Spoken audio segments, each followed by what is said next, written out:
Hello, everyone. Thank you for joining us once again at Your Overseas Home March 2023 event. My name is still Christopher Nye, if you saw me at earlier sessions, but I'm joined by three experts in buying property in Spain.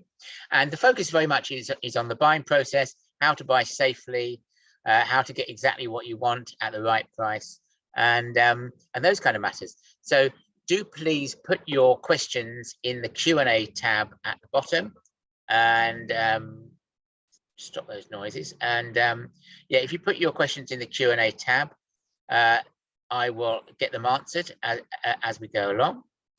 And I am joined today by three experts. The first is Jack Wiggs, who is the trading team leader at Smart Currency Exchange.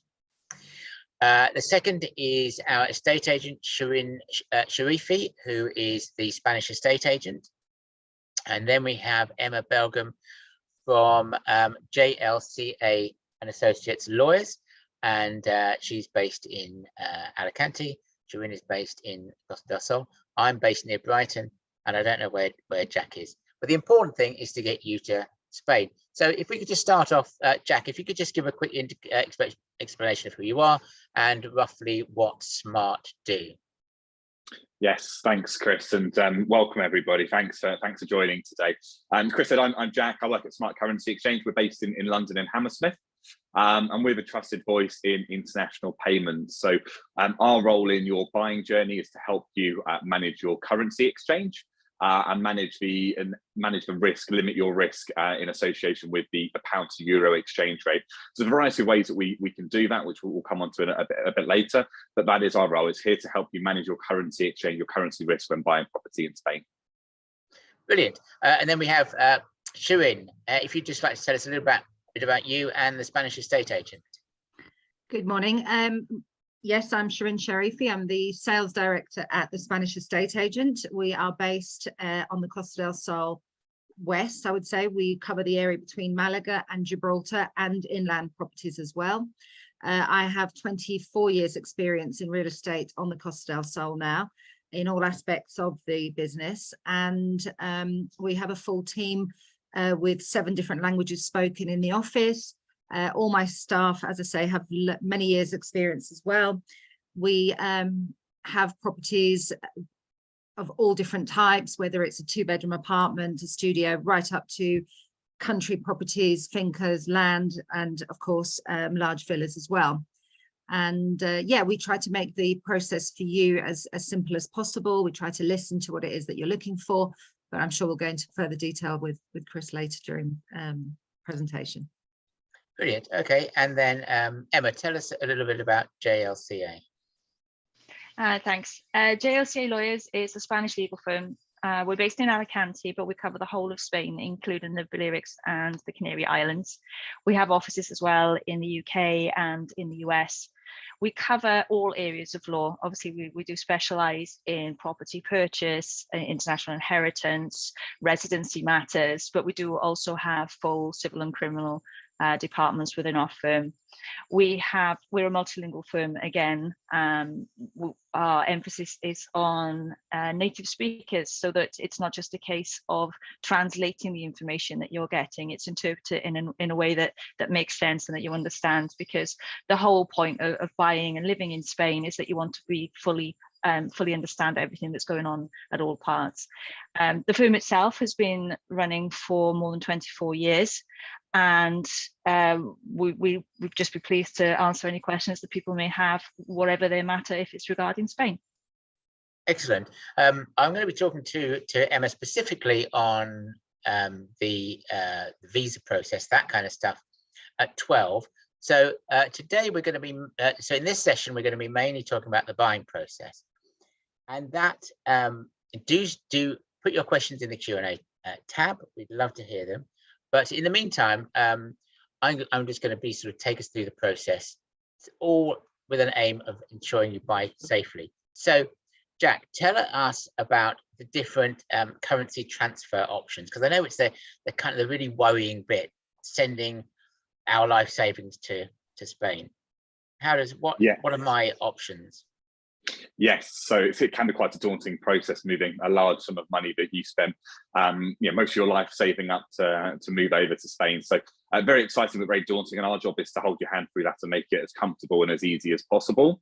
The biggest pitfall that clients often fall into is the currency risk. So it's understanding that when you make an offer in Spain, normally speaking, it's about 3 months between offer being accepted and then your completion date. And therefore, in between those two time periods, there's a lot of time for the currency to fluctuate up and down. Over a 3-month window, we'd normally expect about a 5% swing in the currency. And if you're buying a property for, say, £250,000, that's going to mean that your budget is swinging by about £12,500 between the time you've made the offer and your completion date. Our job is to help you limit that risk and understand that risk and work with you on a one-by-one basis to put a strategy or solution in place that suits you and your particular needs and requirements. Best way of doing that is called a forward contract.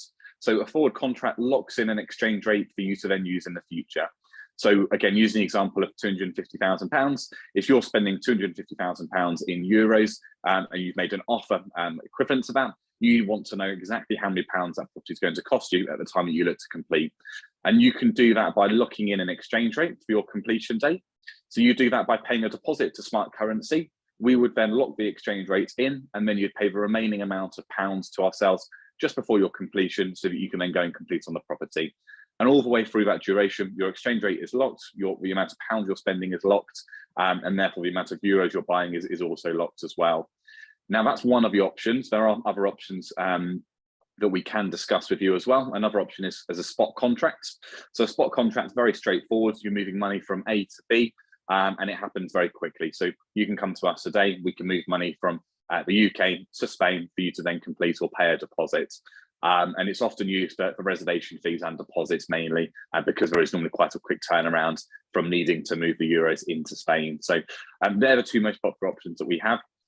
But we work with you to work out which of those options and potential other options that we have that are suitable for you and what you're looking to do. Okay. Now, I'm sure some people of our viewers have noticed that there's something of a banking crisis going on at the moment, a mini banking crisis, with the collapse of a bank in California and Credit Suisse having some problems. So how do we know that your money is safe with Smart Currency Exchange? Yeah, so we've been going for around almost 20 years now in the property sector, helping people make international payments and buy property abroad. So we've got a long history of helping over 50,000 clients manage currency exchange. In terms of the specifics around security, we take it extremely seriously as we have to because we deal with millions of pounds of the currency every day. So we have segregated ring-fenced bank accounts that keep your money separate from our organisation. And that's enable your money to be guaranteed to be safe and secure from anything happening to us in the interim that you're holding money with us. So we use Barclays to do that. So it's a ring-fence segregated account that's held with them. Okay, great. Now, do you? Well, at what point should we be contacting you, and how does the process work? Yeah, so you should be contacting us as soon as you know that you're looking to buy a property in Spain. So well before your viewing trips start. And the idea behind that is to build a relationship with us so that we can understand exactly what your requirements are, what you're looking to do. And we can then put a detailed plan in place before your viewing trip so that if you're successful in making an offer, you then know how to act and what to do leading up to your offer being accepted and your first deposit being paid. So absolutely vital that we're in touch. You're in touch with ourselves before the viewing trip. Process is very simple. You register for an account with Smart Currency. We take some basic information from you, and then you're given an appointment with a trader and account manager to start your journey with Smart Currency. Okay, great. We've had a question in. If we set up a forward contract with you and you hold, for example, 250,000 in euros at a fixed rate whilst we look for our new Spanish home, how long does the forward contract stand? Okay, yeah, great question. So the forward contracts can go anywhere from 3 days up to 12 months. So the idea is to offer full flexibility. Normally with people buying property, it's between 3 and 6 months that we put a forward contract in place for, but there is more flexibility for off-plan purchases or for completions which are further into future or further than expected. So yeah, anywhere up to 12 months. So if he hasn't found a property in that time, what happens? Yeah, there's 3 things that can happen after 12 months. We can either cancel the contract, and we'd walk through exactly how that works if there's any implications in doing so. You can complete the contract, so you can either open up a Spanish bank or you can hold the euros with us, but you can pay for the rest of your contract in 12 months, and then we can hold the euros here until you have found somewhere. Or if you want us to deliver the euros into a euro bank in Spain, we can do that for you as well. Or we can have a conversation about extending the contract. So the end date, the value date of that is very flexible. And the idea is that you work with your account manager to put in the right steps, the right conversation, the right plan for you to make a more informed decision about when and how to place your forward contract. Okay, now I think I know what your answer is going to be, but where do you think the pound to euro exchange rate is going at the moment, and what's going to influence it? Yeah, good question. There's plenty that is going to influence the exchange rates at the minute. So main things that we're focused on a UK point of view is the cost of living crisis, inflation increasing, and therefore that having a knock-on effect on interest rates. So it's very economical at the moment. Of course, as well, we've got the political situation that seems to be going day by day as well. So all these factors are going to play a big part in the direction of the currency. We will be releasing a forecast next month as well, which will highlight where the banks think the exchange rates are going to go. And from my experience, the banks are never on the same page as each other. But some think the exchange rates are going to be going up, some think exchange rates are going to be going down. And the thing that I take out of that is that even those that are closest to the exchange rate markets don't know what's going to happen to the currency. So how does an average property buyer also know what's going to happen and want to gamble on that? But when you're speaking with your account manager at the relevant times, they can go through with you the different factors that are in play and what risks are potentially out there. Okay, just one more question before I bring in Shirin. So how do you get your, I mean, where does your money come from? Are there fees, or how does that work? Yeah, so as a client of ours, you don't pay any fees to ourselves for transfers or for anything like that. We make our money because we're buying and selling about £3 billion of the currency a year. So there's a difference between where we're buying the currency from and where then our clients are buying the currency from ourselves. So there's a small margin in between, which is where we cover the cost of making the transfers and make our profit as an organisation. But obviously, you're going to get a better rate than you would do from someone who isn't a property specialist, say. Yeah, exactly. Yeah, so compared to a bank, we make our money exactly the same way. It's just that our exchange rates are about 4% more competitive than a bank on average. So if you're moving £250,000, we'd normally expect to see our exchange rates net you normally around €10,000 more than what a bank would on average. Okay, and we can speak to you on the phone, I would guess. Yeah, yeah. So when you register, you're given an account manager and a time slot, so an appointment with them. And they'll phone you about appointment, and then they'll introduce themselves, find out about your plans, and everything is done on the phone with your account manager. Now, I believe, I know you don't have any offices. We won't see you in the airports or anything, but you do have offices in Spain that we can pop into. Yes, we do. So we've got one office in London, which is in Hammersmith. So if anybody is local to London and wants to come and meet us, then more than welcome to. And in addition to that, we've got 2 in Spain as well. So we've got one in Costa del Sol and one in Costa Blanca. And again, if you're wanting to come and meet us in person in one of these offices, feel free to reach out and we can provide you with the relevant address and put an appointment in for you to come and meet someone from Smart. Excellent. Okay, brilliant. Well, hopefully we'll have some more questions and we'll be able to bring you into the conversation again. But for now, let's move over to Shirin, who's from the Costa, works in the Western Costa Blanca. The Costa del Sol, as we've established. So, what's I suppose big picture? What's happening with the market at the moment? Is it quiet? Is it busy? Is it what? No, we are enjoying a fantastic time at the moment. The market is very strong and has been for a little while now. In that it's a safe market, whereas before people were getting very high level mortgages and it was easier for them to walk away. We now have you know, system now where people can only borrow around 70% or maximum 70% of the value of the property. So people have had to invest a lot more, and the market's very, in that sense, they're not walking away from properties as they did before. We have a lot of Scandinavians buying. We have the English are always buying, and with everything that's happening, we find the English are even more desperate to kind of get away, as it were, and a lot more people are looking to relocate as well. We have a lot of, strangely enough, American buyers, or anybody that has dollars, because the dollar is very, very strong at the moment as well. So we're not just relying on one market. We just find, as I say, I always say, people think that the events going on around the world will kind of knock our business, but we find that certainly on the Costa del Sol, we seem to be this sort of bubble where people are actually escaping to, and finding it very safe, healthy, just a great lifestyle to get away from the other things going on, let's say, around the world. So it certainly, as I say, with Brexit, we thought we were going to be affected. Weren't. People again were looking to move abroad even more. Then with the COVID, the lifestyle changes people were deciding to make was, you know, they wanted space, and they wanted to change their lifestyle because they realized how short life was, and they weren't using hotels as much anymore. They were looking to buy a holiday home as well as relocating. And as I say, with the war going on in the Ukraine, we're seeing a lot of buyers from that eastern side as well. So I can say it's a very healthy market at the moment. Okay, brilliant. Now, for those people who are planning their viewing trip, and they're looking at your properties on your overseas home, what should they be adding for buying costs?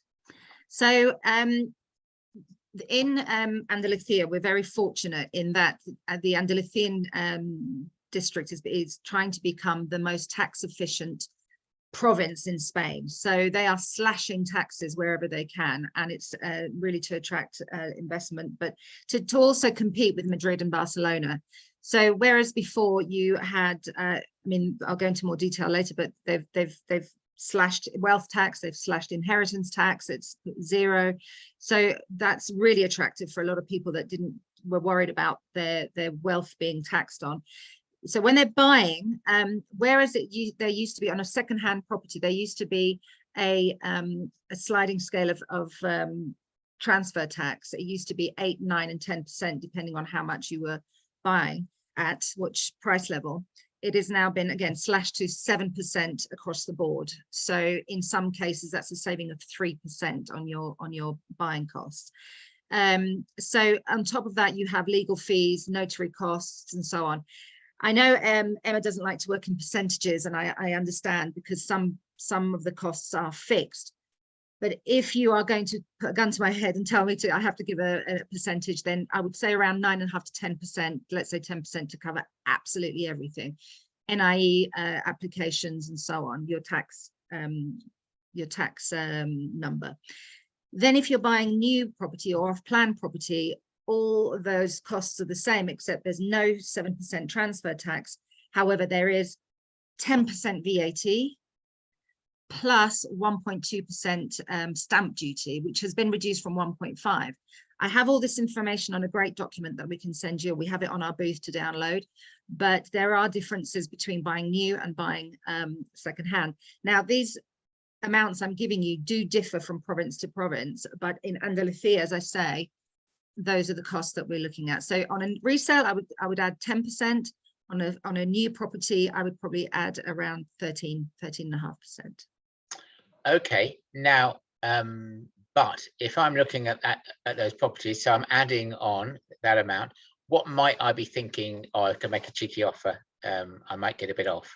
So with new developments, there are no offers to be made. The developers are selling. They don't need to do any negotiation at all. Now, the resales, we get told a lot, oh, I've been told I can make 10%, an offer of 10% under the asking price and so on. That just isn't the case. And every case is different. With a resale property, you've got owners. You've got a human being there, and that every single situation is different. And my job is, is to really negotiate hard on your behalf, and being, the experience that I've got, I know how to treat each nationality vendor differently, to find out the history, to find out why they're selling, what the situation is, and I do all that on your behalf. But also people think about the price difference in terms, the buying costs between new and old. And they say, why on earth would I buy new? But I think a lot of people should remember that with a new property, we had a crash, and for 10 years there was no construction. So what was being built back then and what's being built now are worlds apart. So in terms of energy efficiency, by law, a lot of these developers have to have much better infrastructure in place to have that better energy efficiency, sound proofing, sustainability, and just the modern style that they're building now, the open plan, the Scandinavian sort of bright open spaces, getting rid of the dark wood, having lovely whites and grays and so on. So it's a much cleaner, much brighter property, and quality wise, obviously people's kind of, but obviously they come with a 10-year guarantee as well. So you have structural guarantees, you have all the new appliances have their guarantees, so people kind of feel safer. And plus, when you buy new, you're investing a certain percentage. You're not paying for the whole amount and waiting for it to be finished. You're paying a certain percentage, and that investment is growing as the property is being built, because the ones that are not sold are constantly being increased in price. So you're making an investment as well. And I know properties too have gone up by about 20% by the time they're finished. And, some agents will exaggerate that figure, but I would say my experience, a really good investment is around 20, has increased by around 20%, depending on where you buy. So yeah, there's differences between buying new and old, but you have to look at all the different reasons as well. Okay. And what suits you. So if we are if we're planning to buy, if we just decide putting the finishing touches to our plans on buying now, when would be a good time to come out on a viewing trip? Can you give us any tips on when to come, what to bring, how to prepare yourself for that? Well, I mean, it sounds brutal, but all you need is your passport and a credit card, I would say. Listen, I like to get in contact with clients as early on in their search as possible.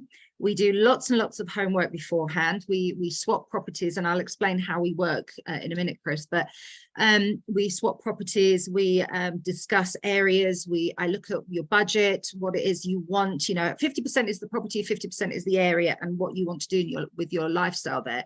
So we look at all that, and I try to put you in the best areas, best properties. And we can do all that before you come out. We can do video calls, we can do floor plans, we can do all sorts of, video viewings, 3D plans and so on. But by the time you come out to view properties, obviously we hope that your finances are in place, ready to go, because there's no point going shopping for sweets if you haven't got your pennies. Because we will find something that you'll fall in love with, and it's the most devastating thing if you can't go ahead with it. I've met many people who have come to me and said, look, we were just about to go, we found this property, but we needed to sell first, and we needed to do this first, and so on. That's fine, you can still come out, I'll still show you around, we'll still do, as I say, as much homework as possible. But be aware that properties are moving. It's not that you can wait 3-4 weeks, let alone 3-4 months before you can, I've done searches for clients 2 weeks in advance of their trip, and some of those properties that we've chosen have sold in that time. So it really is a day-to-day thing. So yeah, I would say, when you're ready to make a commitment, come out with the ability to place a reservation fee, which is normally €6,000 or 1% of the sales price, whichever is greater. But yeah, I like to talk to clients as early as possible, and bearing in mind where the areas that we cover, hopefully point them in the right direction. Brilliant. Yes, we've been finding with our property mailers, we send out property mailers with nine properties, and we have to do it at the last minute because quite often otherwise they have disappeared. Yeah. Okay. So just explain about the how you swap properties, because So this is what I wanted to explain. The most important thing I want people to take away from what we do is people find it really daunting going on the internet, looking at properties, and finding someone that they can make contact with and have and trust and so on.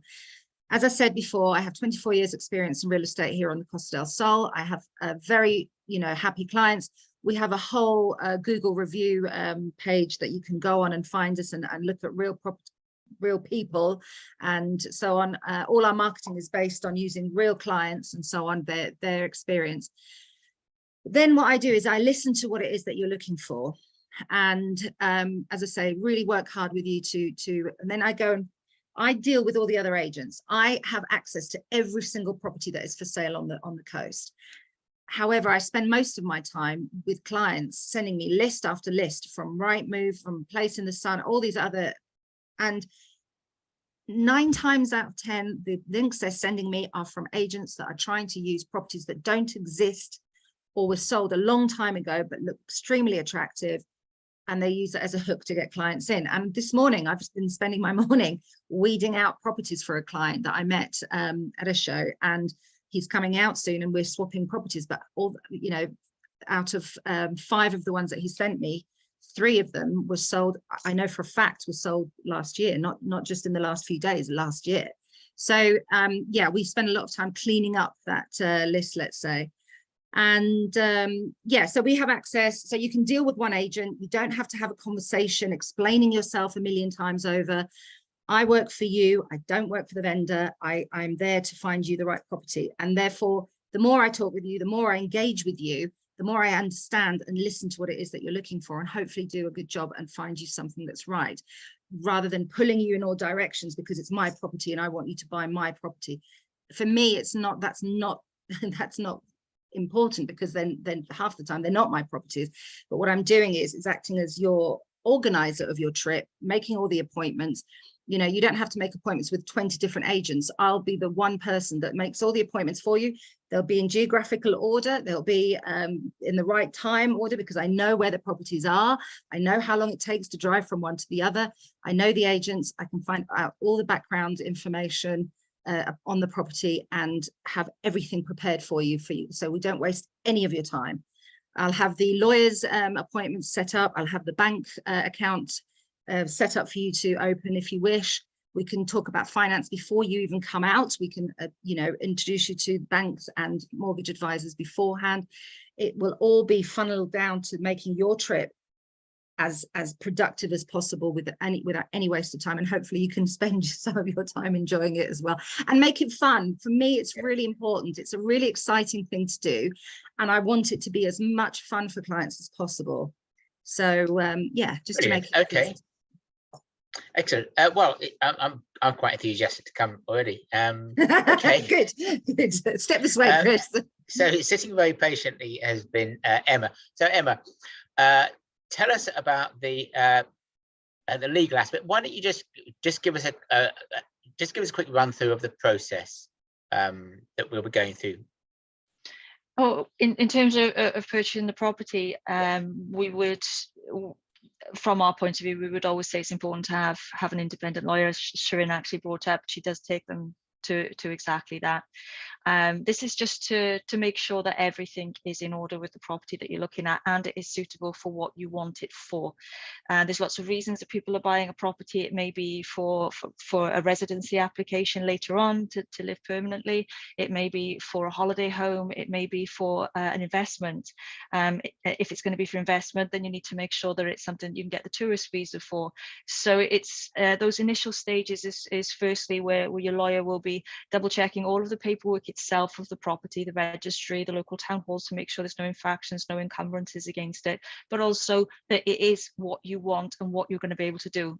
Also, for example, if you plan to extend it, just to make sure that there is the possibility for you to be able to do that, or if you plan to put a pool in, that there is a possibility for you to do that before you go too far into the process.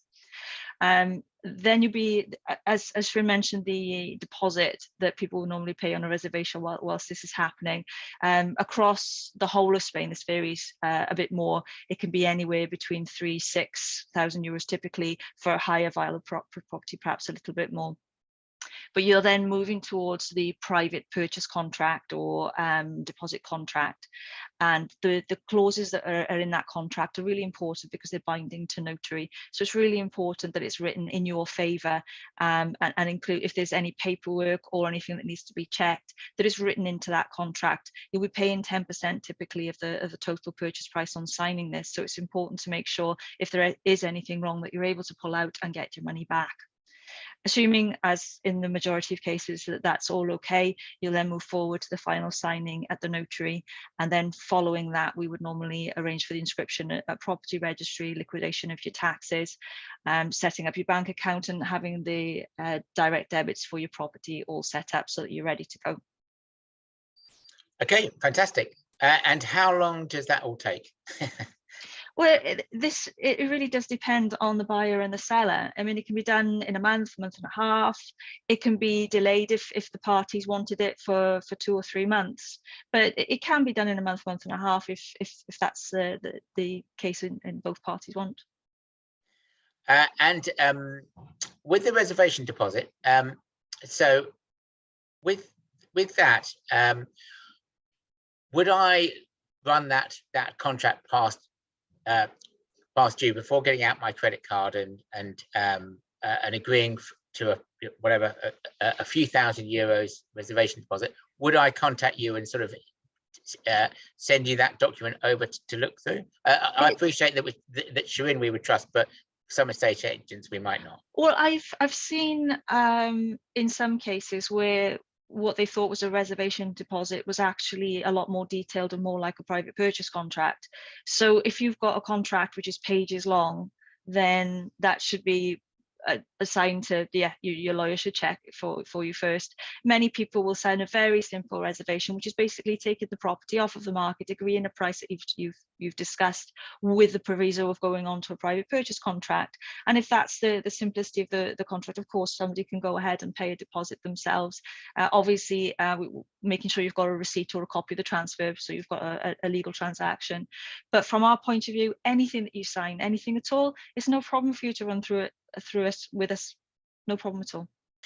And are those deposits paid to you then, or are they paid to the majority of the time is paid directly to the estate agent?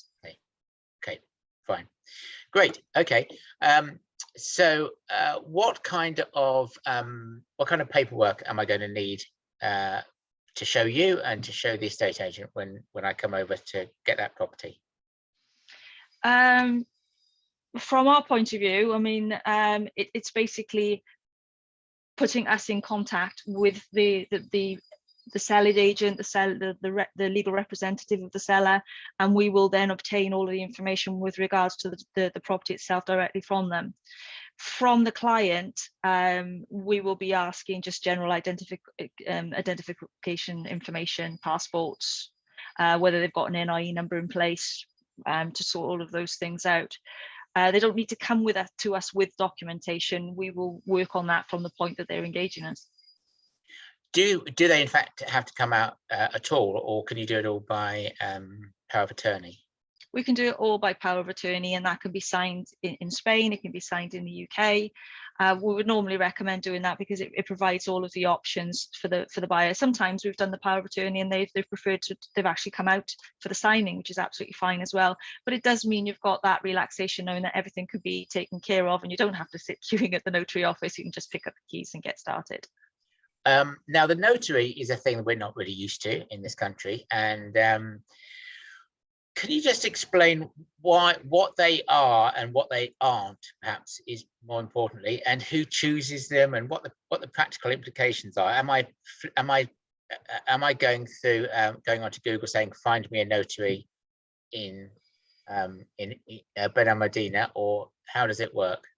Well, the notary function obviously is very different in terms of the buying process. It's not something from the UK that we're used to.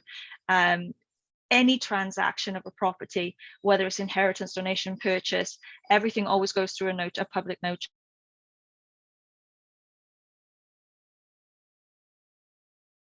You've frozen, Emma. I'm not sure what's happened. Someone has chewed through a cable somewhere. Okay, never mind. We'll come back to you in a second. In the well, let's go back to Jack. And there's a question we were talking earlier about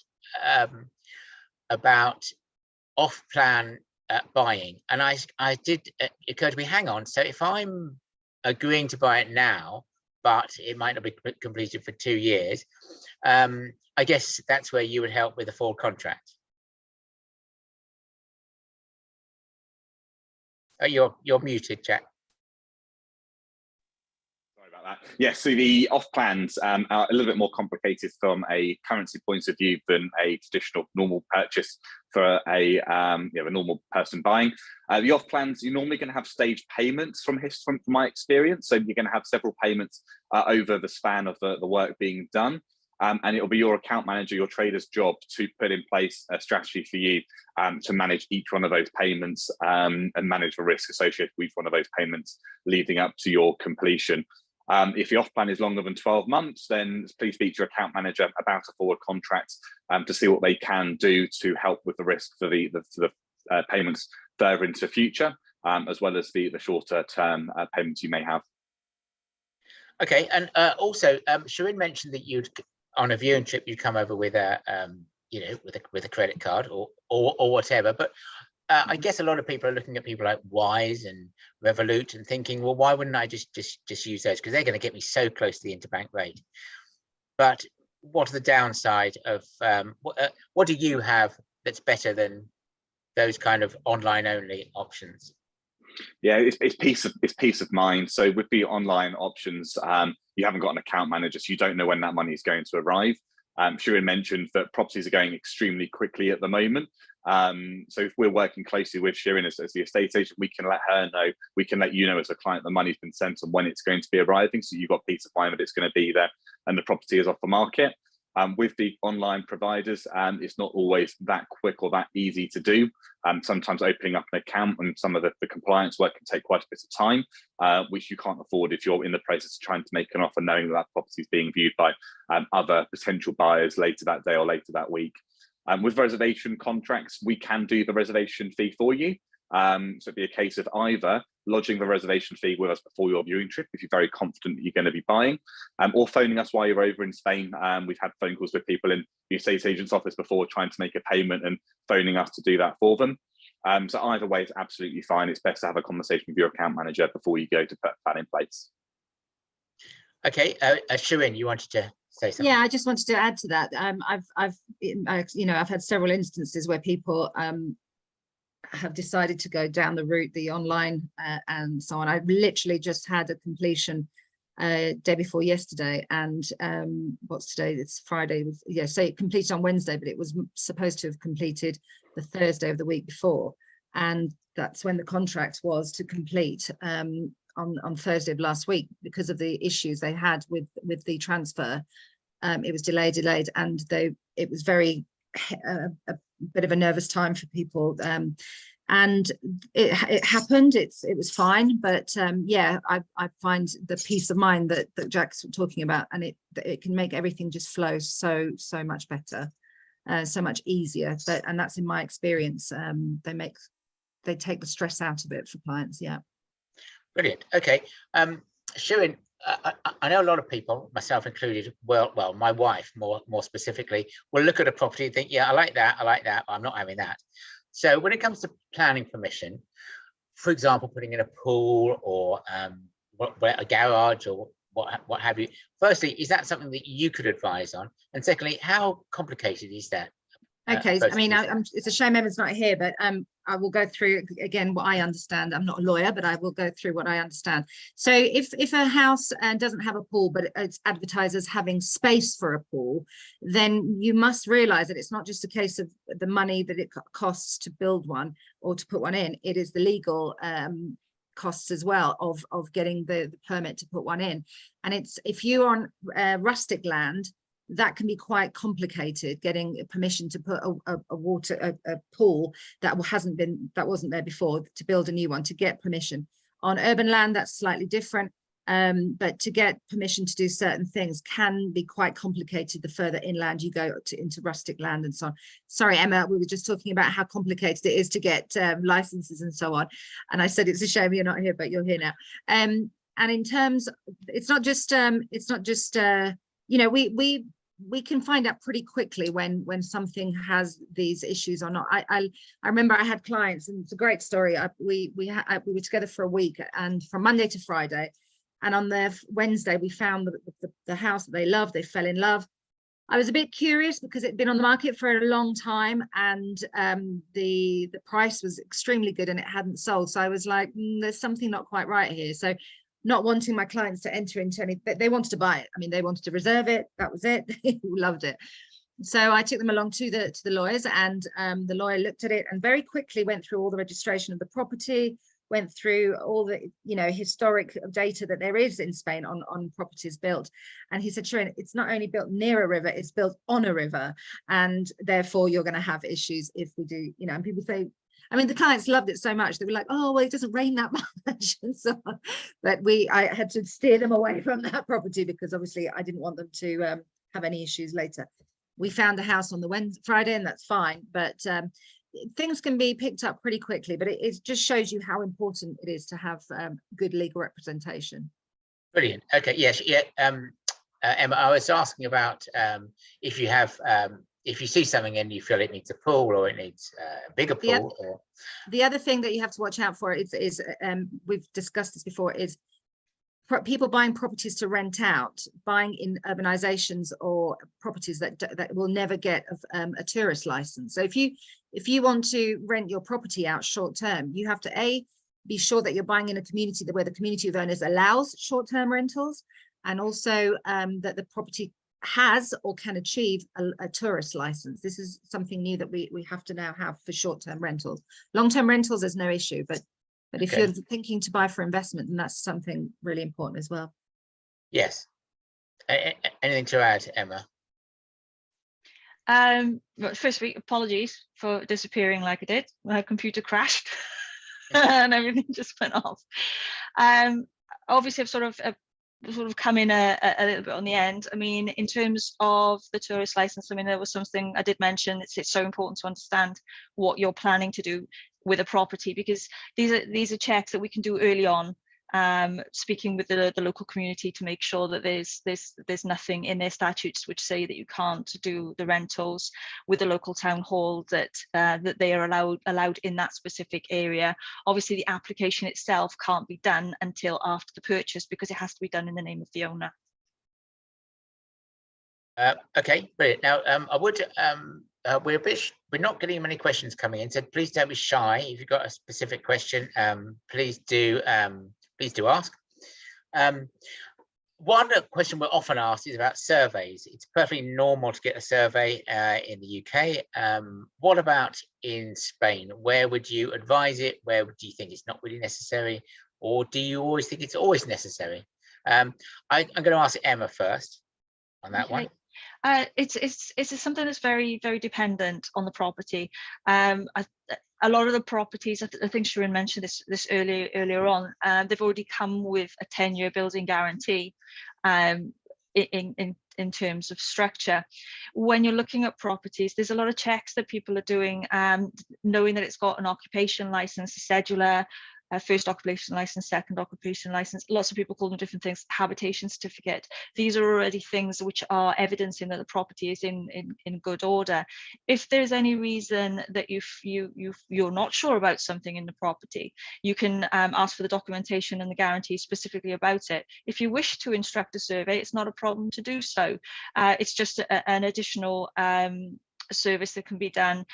You can mention this right at the very beginning. It could be made a condition of before signing the private purchase contract, for example, that everything's in order with that.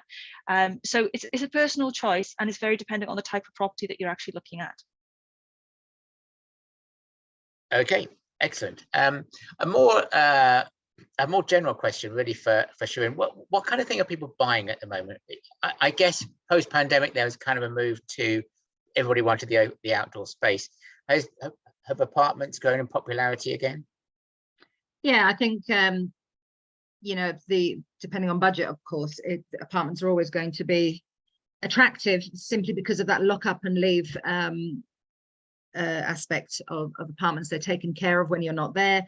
The communities, the communal gardens are taken care of, the outside painting, the swimming pools are taken care of, and you have a community fee to pay, but it's that peace of mind. So then they're always going to be popular, and as I say, depending on budget. Having said that, we are finding more and more people, and Emma will back me up on this, it's all about the residency. They're all looking to relocate. They're all coming to look at selling up in the UK, or downsizing in the UK and coming to live. And therefore, obviously, we are now getting more and more people wanting independent properties, or townhouses, as we call them, semi-detached, but something with that outdoor space. Yeah. And sometimes, you know, the closer you get to the beach, the more expensive it gets. If you're on a golf course, it can add to the price of a property as well. Sea views add to the property. So it all, as I said, we listen to what you want, what your budget is, what your lifestyle is, and then we try to put you in the best location for that. Okay. But yeah, that's the good thing about the way we work is we have access to every single type of property. Fantastic. So. Okay, Emma, we had someone has asked, could you please finish off the notary thing? Do you know, I don't know how far it went because my screen went black and I carried on talking just in case.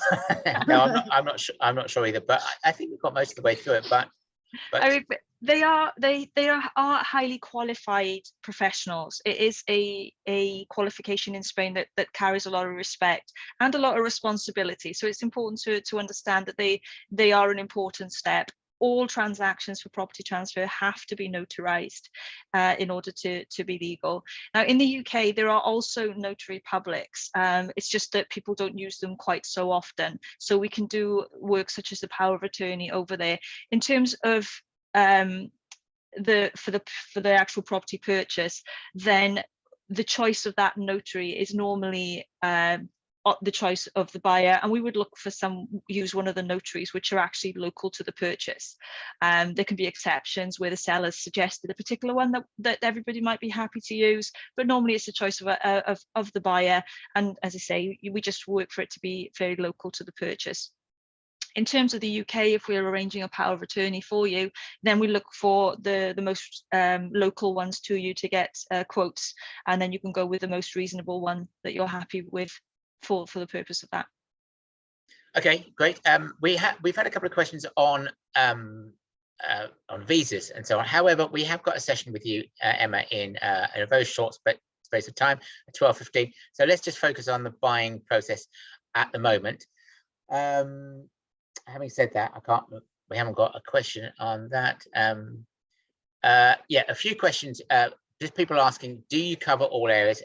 Just to reiterate that Shirin does, and the company is called the Spanish Estate Agent. And Emma also covers all areas, and that company is JLCA and Associate Lawyers. And Jack also covers all areas, and that's Smart Currency Exchange. Shirin, you wanted to come in. The areas that I cover are, in terms of property, it's from Malaga, just east of Malaga and Malaga itself, inland, but all the way along the coast to Gibraltar. And sometimes we go into the Costa de la Luz as well. But that's the area that we cover inland by, let's say now, somebody just asked about Ronda. I happen to live on the road up to Ronda, so we do cover Ronda as well, for example.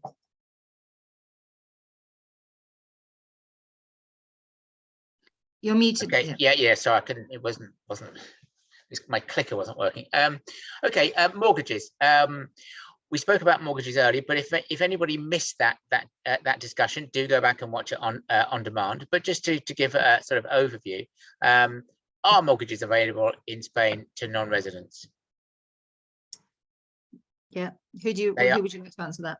What do you, I suppose, would be the and also, is there any advantage in, even if you got the cash, just sort of putting some of it in a mortgage instead?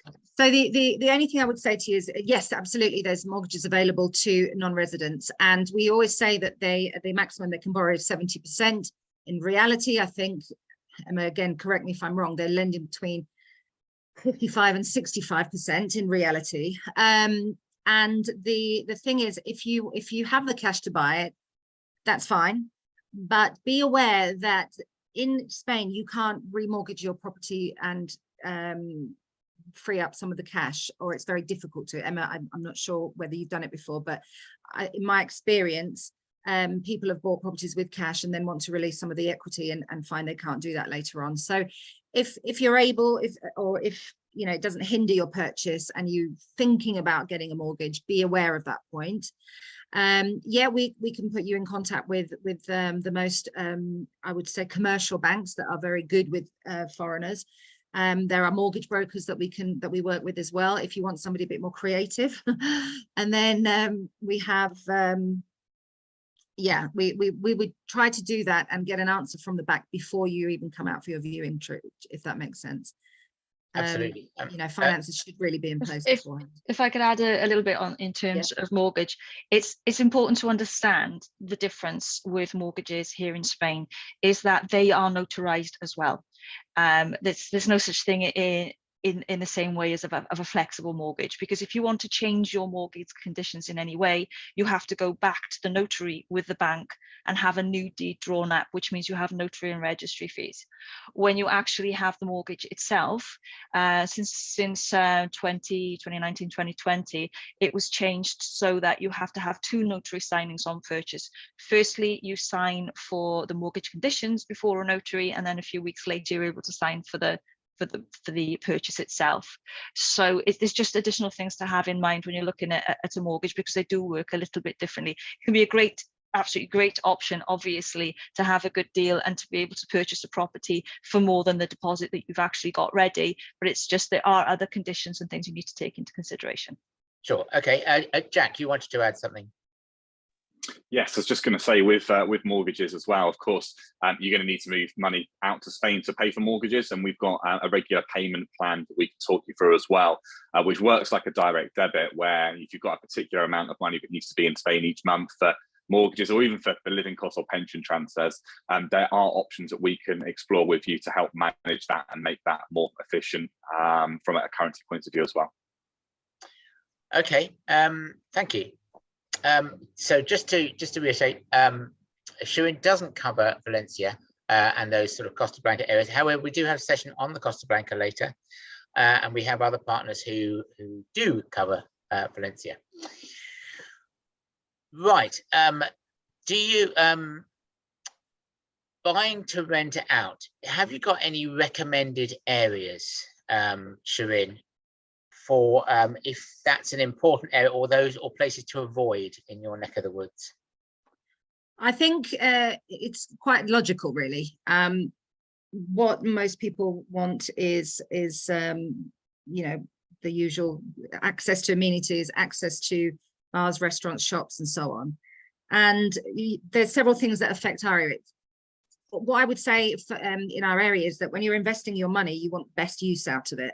And because of the fact that we have a much more all year round weather, it's a benefit to us, and therefore, you won't find your favorite restaurant closed in the winter. You won't find, it's not seasonal. We have a fantastic microclimate, which gives us fantastic weather. It doesn't get too hot in the summer. It doesn't get too cold in the winter. It's a true microclimate, so that helps. We also have we're like a mecca for golfers, and therefore we have a very strong winter season as well as the weather, because it's too hot for golfers to play in the summer. So they come in droves from all over the world to play some really, really quite well-known and famous golf courses that a lot of golfers have on their bucket list. And so that again, that helps with the rental side. So anything to do with golf, because in summer you're going to rent your property out anyway. It's easy to rent out anyway. In winter, you need that little bit something different to attract either the golfers or the Northern Europeans that come down for 3 months at a time over the winter period. And obviously being near the sea or being near a town is quite important, because even the golfers, they finish playing golf, they dump their bags, they shower, get changed, and go straight out for dinner and drinks. So anything that has something about it that will attract people during the winter as well. I always say, yeah, buying on a golf course is always attractive. Okay. In my area, that would be. you can, I mean, we also attract a certain artistic type as well. So inland properties do rent out really well as well for what do you call them? Retreats, Retreats, that kind of thing. Yes. Yeah, and just time, so a lot of those places that people buy to turn into that kind of, but again, you have to remember you have to have the right licenses, and for the property to have the right licenses to be able to do that. So it really depends what you want to do. In terms of I suppose it's kind of a win-win situation with estate agents in Spain, because not only does the seller pay, so you don't pay for your services, but you also get a much better service than than you would do in the UK. You cover far more matters, I think. Yeah, I think it's a second home market a lot of the time, and it can be very competitive. So and it's not just that, it's buying in a foreign country. It's really difficult to get through that web. We call it the spider's web, but I'm talking about the internet web, where a lot of people are working from their front rooms, and you don't really know who they are, and so on. It's very difficult for people to know who they're dealing with. So I think recommendations are really, really important, and knowing who you're dealing with, looking at their background, looking at their history, doing some research. And yeah, we have to provide a much better service than the UK. I sold my father's house, I remember, and it was, I was horrified at the way that the agents dealt in the UK. But anyway, yeah, we provide a much, we like Jack said, we literally hold your hand from beginning and way to after you've bought as well. Whatever you need afterwards, we are there for builders, babysitters, cleaners, whatever it is that you need. Brilliant. Okay, fantastic. Emma, when it comes to the legal processes, people have got quite complicated lives these days, and it's not always just a couple. It could be a couple who have who've married late in life, and they've already got their children, and maybe they aren't even married. So how would you advise, is there any advantage in being married? And secondly, how do you organize the inheritance element? Because I think you have forced heirship, don't you, in Spain? Yeah, well, the sort of two aspects. In terms of purchasing a property, being married or not married doesn't make any difference whatsoever. It's irrelevant. It does have implications in some of the visa applications as to whether they can be joint or not. In terms of the inheritance aspect, we always recommend that when somebody purchases a property in Spain, that they make a Spanish will. It is so important to make sure. It makes your life, it makes it much simpler for those left behind, but it also gives you the opportunity to make sure that things are done the way that you want them to be done. It's quite normal here in Spain. If you want the will to be set up in the law of your own nationality, so let's just say we're talking about British people and they want to set the will up as they would do in the UK rather than forced heirship, then a clause can be put specifically in your will so that is the case. So forced heirship then does not apply, and that's in the majority of cases. Excellent. Okay. I'm not sure what time this session was meant to finish. I think it might have been 13 minutes ago. But anyway, we've certainly given everyone their money's worth. We've got, I'm speaking to Emma in 15 minutes, and I'm speaking to Shirin later, specifically about the Costa del Sol. So do come back in 15 minutes with all your questions on visas, residency, 90 days rule, all that, and any other legal questions that you might have. So thank you to Jack, to Shirin, and to Emma, and thank you for joining us, and we hope to see you later. And do of course visit them on their booths as well, because they've got teams there who can answer your other questions. So thank you very much. Thanks, Chris. Thanks, everybody. Bye.